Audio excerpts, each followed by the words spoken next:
Bonjour, je suis Virginie Hubert, je suis coach et art thérapeute. Et l'an dernier, j'ai vécu une double épreuve en termes de santé qui m'a permis de, de tirer un enseignement conséquent. Et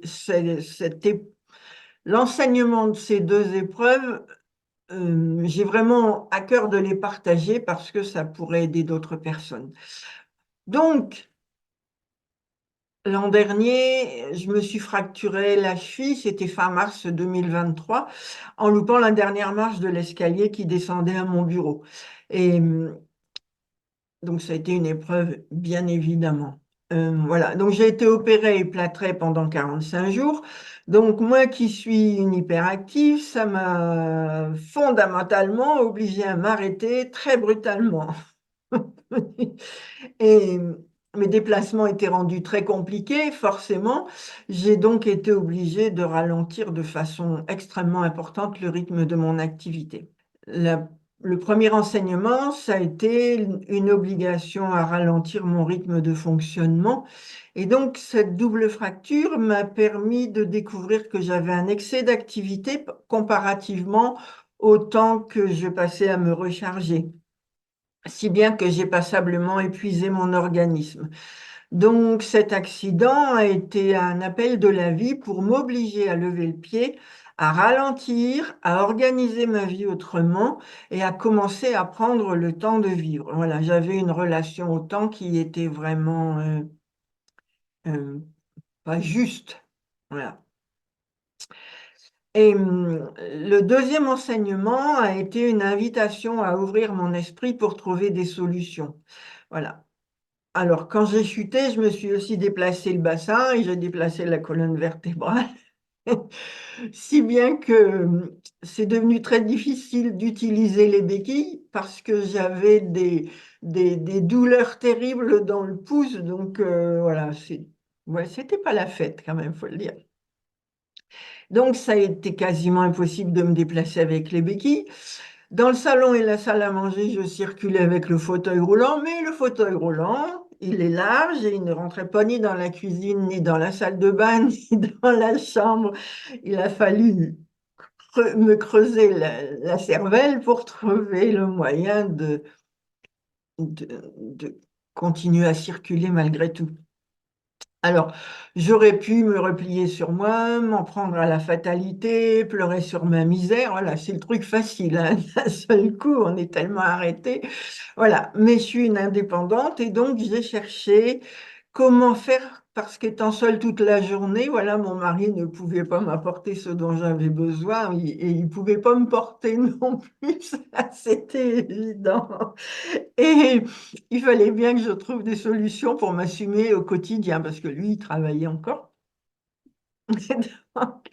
Donc, voilà. Alors, j'ai demandé à mon mari s'il pouvait emprunter une chaise de bureau à son travail pour voir si j'arriverais à me débrouiller avec ce matériel. Et si ça fonctionnait, on serait allé en acheter un chez Emmaüs. Ils en ont toujours beaucoup à des prix défiant toute concurrence. Voilà, pour me dépanner quelques mois, ça valait pas la peine d'acheter un matériel neuf. Et le patron de mon mari lui a dit de prendre un fauteuil de bureau qu'il n'utilisait plus parce qu'il était usagé. Il roulait encore, c'était tout ce dont j'avais besoin. Et je le rendrai quand je n'en aurai plus l'usage. Donc, voilà. Comme cette expérience a été concluante, j'ai retrouvé mon autonomie. Ça a été un premier soulagement important et j'ai fortement apprécié l'aide du patron de mon mari. Voilà. Dans ces moments-là, la moindre aide, et ben, ça m'a vraiment touchée. Puis le troisième enseignement, c'est que j'ai découvert le rituel avec les génies créatifs. Et en fait, comme j'ai passé un certain temps toute seule, avec le moral dans les chaussettes, sans pouvoir sortir dehors, parce que pour sortir de chez moi, il y a 4 marches et un jardin en pente. Il n'y avait pas moyen toute seule avec mon fauteuil roulant de me lancer dans cette aventure. Donc voilà, mon moral s'est retrouvé un peu plombé pendant quelques semaines. Et donc, je me suis dit, voilà, qu'est-ce que je peux faire pour le faire remonter parce que voilà, je ne me supportais pas dans cet état-là. Puisque j'ai créé un outil qui est super fonctionnel, je vais essayer de demander conseil au génie du jeu Les Génies Créatifs chaque jour, me faire un petit rituel et en posant toujours la même question et en sélectionnant deux cartes, j'effectuais chaque jour des prises de conscience intéressantes qui m'ont permis en 21 jours de faire remonter mon moral. Et donc, ça a été une très belle découverte. J'en ai parlé un peu dans la vidéo numéro 191, Jeu de piste libérateur. Et ce rituel m'a permis en 21 jours de faire remonter mon moral. Vraiment, ça, c'était une très, très belle découverte. Donc, si autour de vous, vous connaissez des gens qui sont déprimés, qui n'ont pas le moral, qui ont tendance à broyer du noir, vous pouvez leur conseiller ce rituel avec les génies créatifs. Voilà. Puis, j'ai reçu une aide incroyable de l'anesthésiste qui m'a endormi pour l'intervention chirurgicale. Et franchement, ouais, une aide incroyable. Voilà. En fait, ce monsieur, lorsqu'il m'a fait la péridurale juste avant l'intervention, il m'a fait remarquer la quantité de grains de beauté que j'avais dans le dos. Et donc, je lui ai dit que depuis un certain temps, je cherchais à avoir un rendez-vous chez un dermato, mais malgré de très nombreux appels que j'ai passés, aucun des dermatos que j'ai contactés ne prenait de nouveaux patients. Donc, je me suis retrouvée à attendre un certain nombre de mois, ouais, 2 ans et demi sûrement. Et je lui ai dit que s'il connaissait un dermato qui prenait des nouveaux patients, qu'il me le disait. Il me dit, bah, contactez ma femme, elle est dermato, elle prend des nouveaux patients, vous aurez un rendez-vous dans 6 mois, mais vous l'aurez. Donc, voilà, puis il m'a donné les coordonnées de sa femme. Super, merci. Et donc là, j'ai découvert que j'étais en train de m'autodétruire. Et en fait, cette dermato très efficace m'a révélé que mes grains de beauté n'étaient pas nocifs. Mais par contre, elle a découvert que j'avais 2 carcinomes, autrement dit des cancers de la peau.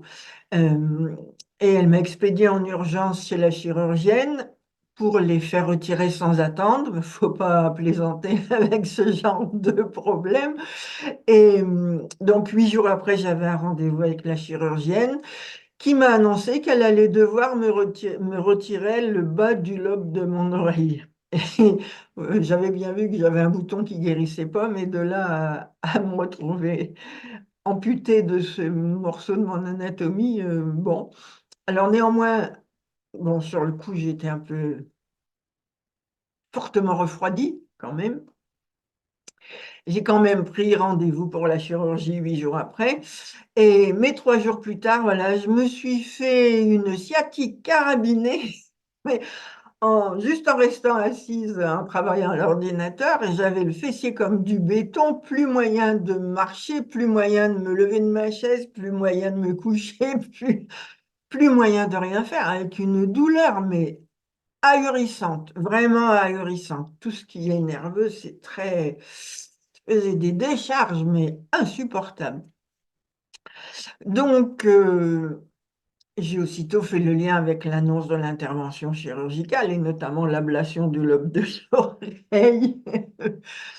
Alors, j'ai considéré que c'était un signe et j'ai choisi de m'accorder, de ne pas me faire opérer tout de suite, de m'accorder 3 mois pour utiliser toutes les connaissances que j'avais. Comme je suis art thérapeute, j'avais déjà aidé des personnes à se libérer de problèmes tels que le cancer. Et je me suis dit, si ça a marché pour elles, ça va marcher pour moi. Voilà. Et donc, je connais aussi de nombreuses techniques de médecine douce et moi, je me soigne depuis 25 ans par ces méthodes naturelles. J'ai décommandé l'intervention chirurgicale et je me suis prise en main très activement. Alors, je ne suis pas restée endormie sur mes lauriers, hein. Donc, j'ai entamé un parcours de guérison et j'ai commencé par prendre un rendez-vous chez une thérapeute que je connais depuis longtemps, dont j'apprécie fortement la qualité de travail. Et elle est fortement médium, donc je savais qu'elle allait m'aider à remonter à l'origine de cette autodestruction. Et elle m'a expliqué qu'à cause des conditions de ma naissance, j'avais démarré ma vie sur un mode de survie. Et voilà. Et les deux carcinomes étaient un signal d'alarme en quelque sorte pour que je m'attelle à remettre ma vie dans le bon sens. Elle m'a expliqué comment procéder et elle m'a conseillé d'aller rencontrer une kinésiologue qui me permettrait d'obtenir des explications complémentaires. Voilà. Avec cette deuxième praticienne, j'ai découvert que mon autodestruction avait démarré in utero, ce dont je me doutais un peu. Et donc, avec l'énergétique chinoise, elle a aidé mon organisme en le nettoyant des informations erronées, en quelque sorte, et en libérant divers blocages énergétiques dans mes méridiens.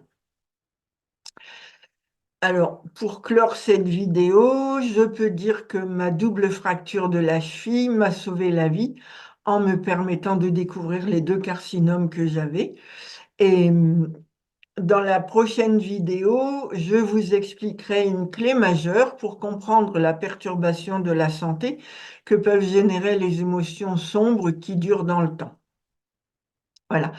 Donc, si vous pensez que cette vidéo peut intéresser d'autres personnes, n'hésitez pas à la partager. Vous pouvez vous abonner à ma chaîne. Vous pouvez, pour être sûr de savoir quand je diffuse une nouvelle vidéo, ou vous pouvez aussi mettre un petit pouce, ça va aider YouTube à la diffuser plus largement. Voilà. Je vous remercie et au plaisir de vous retrouver pour d'autres sujets. Au revoir.